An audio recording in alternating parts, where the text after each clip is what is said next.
Welcome to our first video podcast. My name is Pastor Kevin Robertson, and this is called Inside the Grace Track. Now, the first one I'm going to interview today is Leo Vargas. Welcome, Leo. Thank you for having me. And it is March 20th, 2020, and the mayor a couple of days ago, yesterday, I think, Yep. we're supposed to be stuck in our homes right now. So I Yeah. decided, let's just do a video podcast and let's just share stories of people and inside of our church and kind of talk about what's going on. So first of all, Leo, how are you doing? And what do you think the world's going ahead to right now? I am doing well. I'm doing really well. And I'm really glad you're doing Inside the Grace Trek with us members, interviewing members of individually of each, group. And I think that's a great idea, and I'm glad we're doing it. And I also believe, I finished that last November. Mm-hmm. So talk about preparation.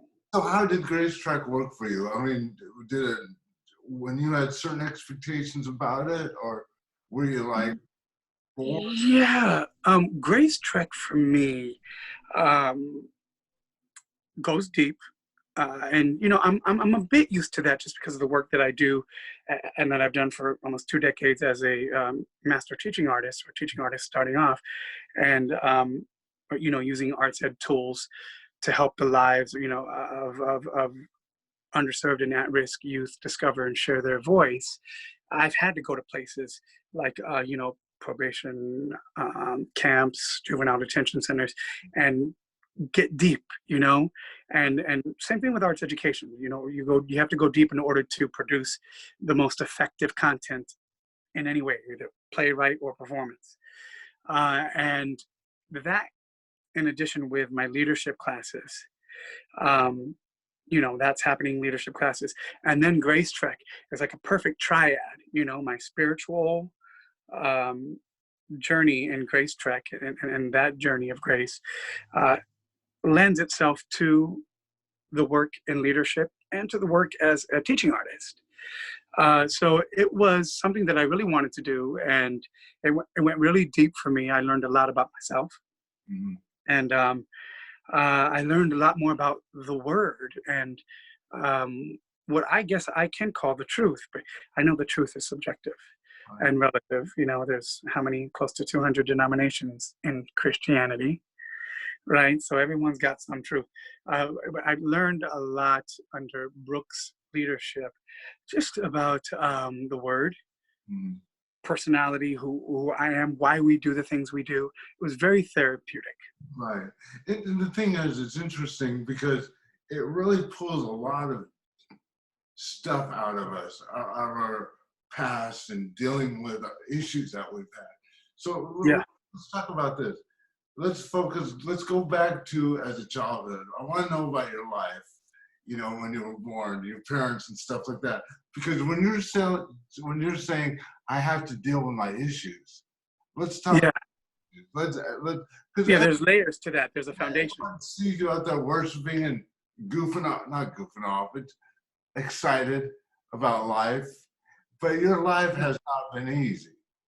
No, far from it. In fact, I was with a friend of mine who is 13-year AA sponsor. He has a bunch of sponsees, and it's been years since he and I have seen each other. Right. And he didn't know my story. Right. And I just told him flippantly that, yeah, dude, I lost my father to heroin in 2004, and my mother to meth in 2018. And my stepfather recently, this past December, essentially to heroin and, living out of the bushes of San Diego as well. And he just stopped. So not only that your mother was on drugs, your dad was on drugs, your stepfather was on drugs. Everybody. I was born into, and that's tough. So were you on drugs at a point in your life? Yes, much later. Okay. And I realized, and what Grace Trek helped me to do as well with along with therapy I was in at the time as well, is realize the foundations Mhm. of the choices and actions and why we do what we do, and to become aware so we can take action. Okay. Okay. And yeah, from 2000 and what was it, 13 to 16, 17, or something like that. Um, I mean, I was dibbling and dabbling on and off because, again, like I said, we were born into it. So we did stuff when we were children. Right. You know, my little sister, my younger sister, my she blew my mind when she told me this story about my mother, you know, making her do a line of crystal at the age of 7. Are you serious? Yeah, and so and I remember vaguely because, Crazy. um, say again. That is crazy.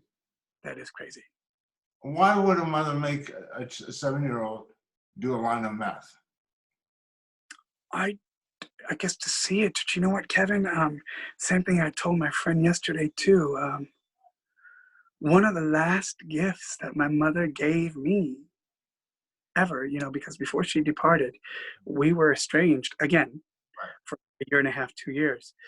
One of the last gifts my mother gave me was an 8 ball of meth in my apartment in Sherman Oaks. Really? Yeah, you didn't know that, did you? No, I didn't know that. Yeah, You that know, was record yeah. stuff, you're gonna throw stuff out there that I didn't know about. So at your mom's funeral in 2018, were you at peace? I mean, were you?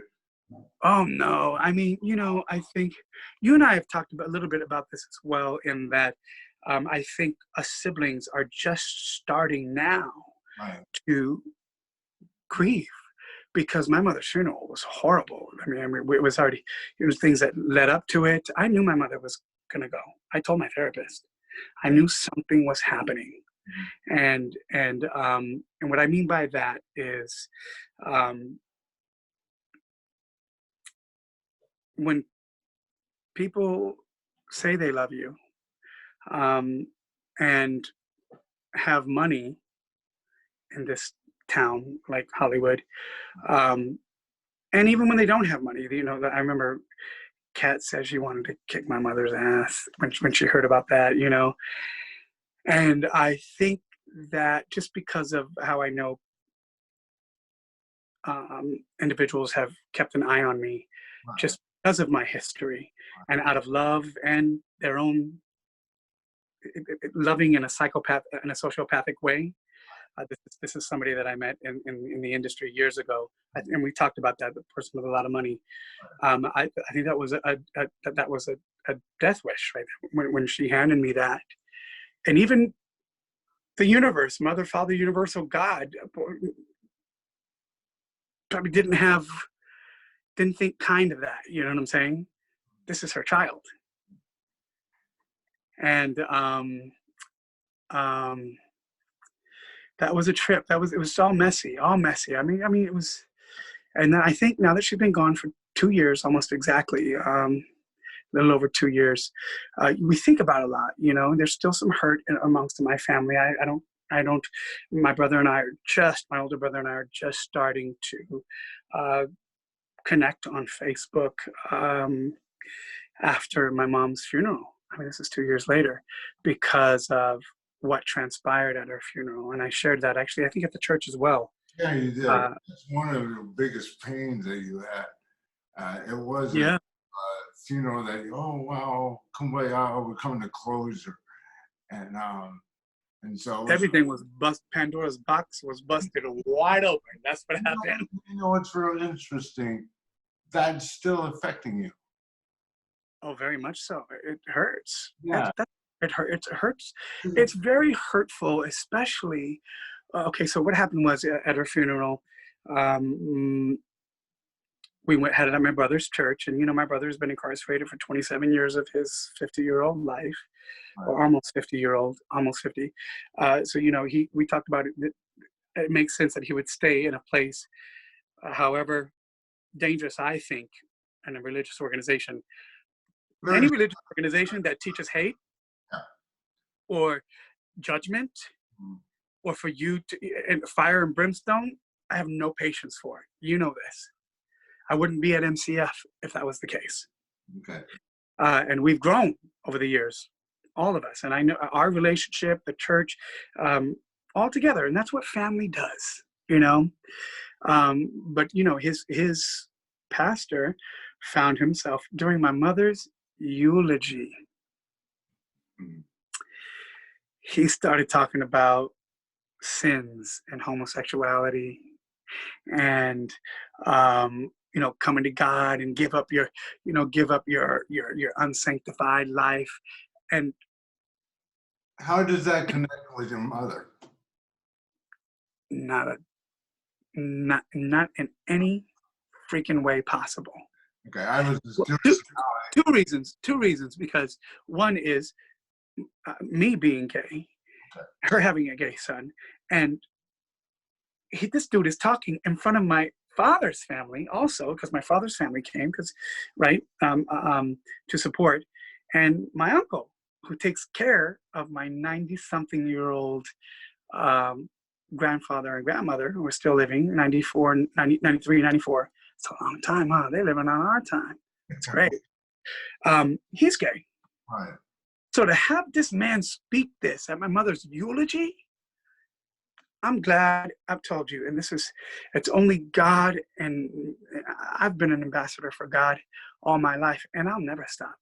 Mm. I don't care what anybody says, thinks of me, or any other way. It ain't God's fault what the hell we've done with God's love. Mm. You know, that's humanity at work. And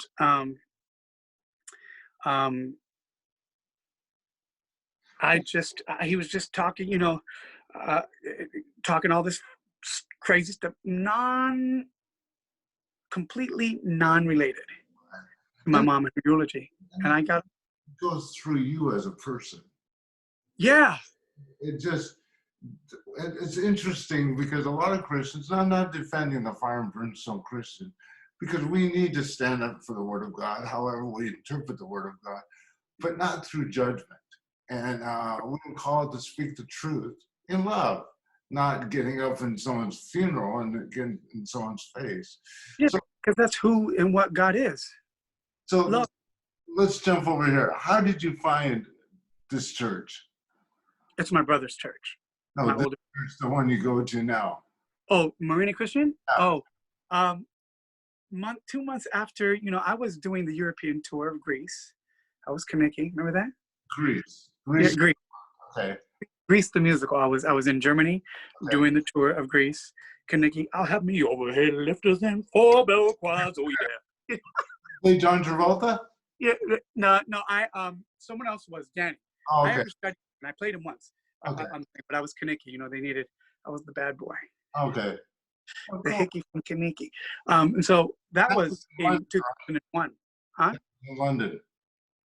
That was the European tour. That was Germany, France, Austria, and that's it. Yeah, we ended up in Bregenz, Austria, on this amazingly beautiful stage built for giants. It was made for La Boheme, the opera, and it was. We had only just a little piece for it because this stage is amazing. It's in catalogs because of it. But I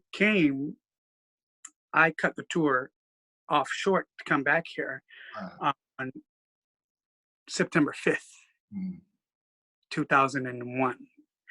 And then 6 days later, I have an audition at CBS for, I don't know, it wasn't Bold and the Beautiful something. And I couldn't do it. 9/11 happened. Sansera, you know, Sansera we were very close. Right. And then she talked about Marina Christian Fellowship. And that's when I started going, especially after 9/11, you know, tragedy brings, and I had been looking for churches. I've been a part of the big 6 African-American churches. I've performed at Bishop Noel Jones Church with different artists, Dorian, Vanessa Bell Armstrong, at these churches, you know, coming from gospel from UC Santa Barbara, the gospel choir there. And then, you know, I realized that I needed, it was a big church. And as much as I loved Bishop Noel Jones and he loved me, and, you know, it's just big. You can get lost in that. Right. And so we came to Marina, and what brought me to Marina and keeps me there today is the insurmountable love that just lives in that space. God has something special for MCF. Yeah. You know that. Yeah. You know that. I mean, you're a direct, I mean, you were, I mean, let's be real, you were almost seemingly set up for failure. Right. And that didn't happen. No, it didn't happen. And so that's when I started, and that was November of 2001, PK. That was 19 years ago. You know, and this is how immature I was 19 years ago. And I don't know if I've ever matured since. But for some reason, I don't know why I asked you and Sunseri the Sunday before Thanksgiving, and this was stupid. I don't even know why I did it. Be a clown, be a clown. I had Leo that Sunday dressed like a pilgrim with a whole pilgrim outfit. Yep. Sunseri dressed like an Indian. Yep, she was Sacagawea. Which is, and you guys were the greeters. We were. We greeted people for the Thanksgiving service. I would not do that now. I would not even think, oh, Why do you think? That's interesting. Why do you think you did it then? I have no idea, because I was just thinking about this now. I was going, why would I dress you two up? You've only been going to church for 3 months. Well, because you know, as we've discussed, and I'm sure we will more. We don't know what God's plan is, and you know, we're both, Sunseri and I are both performers. Yeah. Actors. We love dressing up, putting costumes. And if we had a challenge with it, we wouldn't have done it. I know. But it sure did. It obviously made a huge impression on us, right? Yeah. It is definitely out of the box. Right. It was crazy. Now Leadership. She lives in Texas now. She moved a few Yes. years ago. But She's doing great out there, yeah, teaching now. Okay. Now, obviously, we're going back to services, virtual services now, and we have a service that's airing tomorrow morning, and it's going to be aired at 5 in the morning on Sunday. And we pre-recorded everything because we're not going to live stream. We did it yesterday. But you're part of that service. And you were telling me before, tell me what you did, so people that are watching the podcast can actually hear the story when they watch the service tomorrow. You know, with everything that's going on right now in our climate, politically, globally, you know, and these viruses and such, and you're seeing the state of the world, and most importantly, the state of humanity, to include our leadership, the myriad of lies and seemingly protection for, or not even knowing. You know, it's an in-your-face. I think America is especially with our current leadership and administration, it's an in-your-face, whether you like it or not, representation of Americans and who we are. And all this greed and people, and I talked to my friends in Canada, shooting other people for a shopping cart. In Arizona, people fighting each other for toilet paper, like literally on the ground, squabbling. Right. And you know, you see people just being rude and at Costco, child, forget about that. People lose their minds in Costco. And my sister works in leadership there. Right. And so, you know, when we see everything that's going on, I have the foundation of who I am is love. I know that. And it's taken me years to learn that I have great love, even though for many years I didn't know how to recognize it or even recognize what the heck, or know what love was. My same friend, who's, like I said, a sponsor, he asked me, what happened with you? How are you here coming from all that ish, you know, coming from all that crazy stuff? And he said, where did you learn? And my guttural first instinct, I used to say my grandmother, because she loved me especially. But even if I peel back layers to that, it can only be God, that I'm here today. Right. And my family members. It's simply by the grace of God. It's Oof. by the grace It's of only by the grace of God. And so I want to do my best to be as graceful at this time because I have a temper too. You all know that. I'm a lover and a fighter. I am a lover and a fighter, and I've had many, many years to work on that, and it's very important for me because I want to continue to love people, especially when, and that's another thing Grace Trek helped us with, knowing better. When we get into the depths of who we are, then we're aware, we know, and we can be more graceful to the other people because we know what that sentiment, feeling, and action or reaction feels like and where it's coming from. So at a time like this, where we're in isolation, I was without power the other day too. God. Really? It was crazy. I was like, whoa, I'm feeling real apocalyptic. You didn't pay, But what was that? you didn't pay your bill? No. The whole block. Oh, okay. Yeah, something that was funny. That's what my friend said. My friend on Facebook said the same thing. He's like, pay your light bill. We're good. Living down the street. So, no, it was a black block.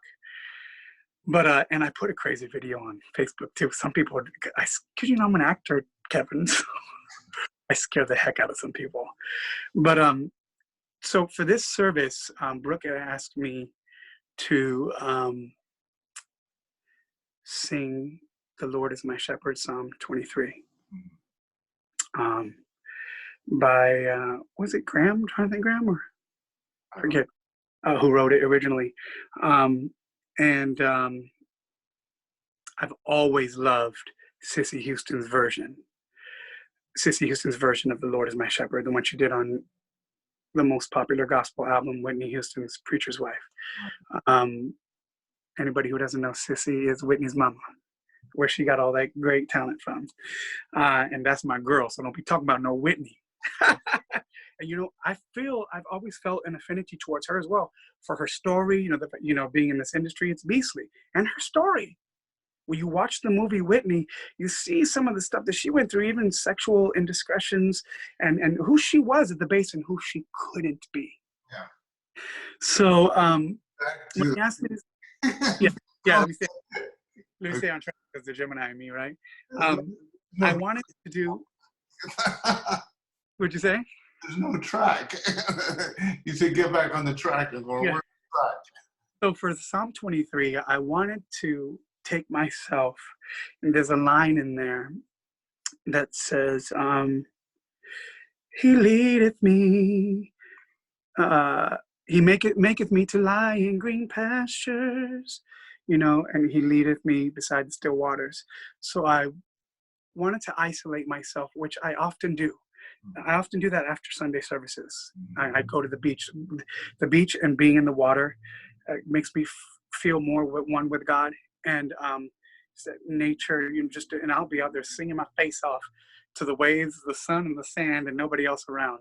Right. So I wanted to do something similar. I wanted to go to the canyon over here, a hike up the hill, and just be surrounded by green pastures and be at one centered with Mother Nature, myself, and God. And I did something that I don't know if it's ever been done. And I sang the song in prayer form. Okay. So instead of saying, because I don't want to genderize God either. We've had some conversations about that. He, she. That's why I often say Mother, Father, Universal God. God is, for us to even put God in that type of box, to me, is silly. The he or she. Yeah, the he or she. Just, I get it. I get where the history comes from. I get that, and that's understandable.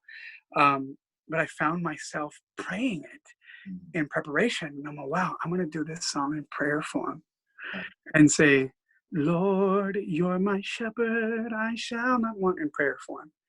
And so that's what you'll see tomorrow. Good. So if you're interested in watching our virtual service, it'll be at 5 o'clock in the morning. So when you wake up in the morning, you can watch it on your telephone. Yeah, you just dial it on your iPhone or Android phone. Oh man. No, at 58 years, oh no, not 58, 57 years old, I have an Air 5 in the morning, and it was all pre-recorded. So we're not doing a live one because it's too difficult. So closing question, Leo. We can sit there and just be angry at the world right now and angry at the administration and stuff like this, and or just angry at anybody. Because what happens, I've noticed this isolation that we're in right now can bring the best of you or the worst of you. It really can. Yeah. And so how do you, because I'm telling people, instead of focusing on loneliness, focus on solitude. And there's a big difference because solitude is God. You've come a long way in the last 2 years. I've seen you because 2 years ago, I was thinking, this guy is going to be dead. This guy is really going to be dead. And so it's almost emotionally, I pull back because I go, this is not, because I've known you for a long time. Yeah, and that's what happens when you love people. There's tough love, Yeah. and So I stuck with you, but I've seen you come a long way just in the last year and a half, where you're starting to get involved in church again. You started to get involved in Grace Track again. And so what happened, if you can tell in a nutshell, that what advice would you give somebody that's constantly seeing the bad in everything instead of the positive or good or Christ? well, my group, I've lovingly dubbed us Grace Lightning from Grace Trek. We're the Gracers. Okay. And something I have to say, having just been on the heels with talking with Brooke, Right. and I put this out and give him this because he said gracist, and I love that. Right. My friend again last night, and you and I have conversations about this, even with my brother. You know, my brother today, who's still very highly judgmental. There's a lack of grace, and talked to it yesterday with my friend who's in leadership at AA, and we've talked about it. And if we're going to be anything, let's be gracists, right? And that term is from Brooke, gracist. I love that. And what's crazy about that, Kevin, I thought it wasn't mind blowing. It was just confirmation and perfect lineage alignment. When my friend, he was driving, we were leaving the supermarket from shopping, and I had the pleasure of sitting there for we're sitting in the car while it was started, listening to him talk to one of his sponsees for a good 10 minutes. And one thing that we talked about is remember the grace we've been given. If God has graced us through the craziness that we've gone through, by choice or otherwise, let's share that same grace to any and everybody around us. Right. It's hard to give grace when you haven't received it. And it's easy to judge people when you Yes. start in life. Yes. And that's what we talked about yesterday as well. Where we are now is an example of the lack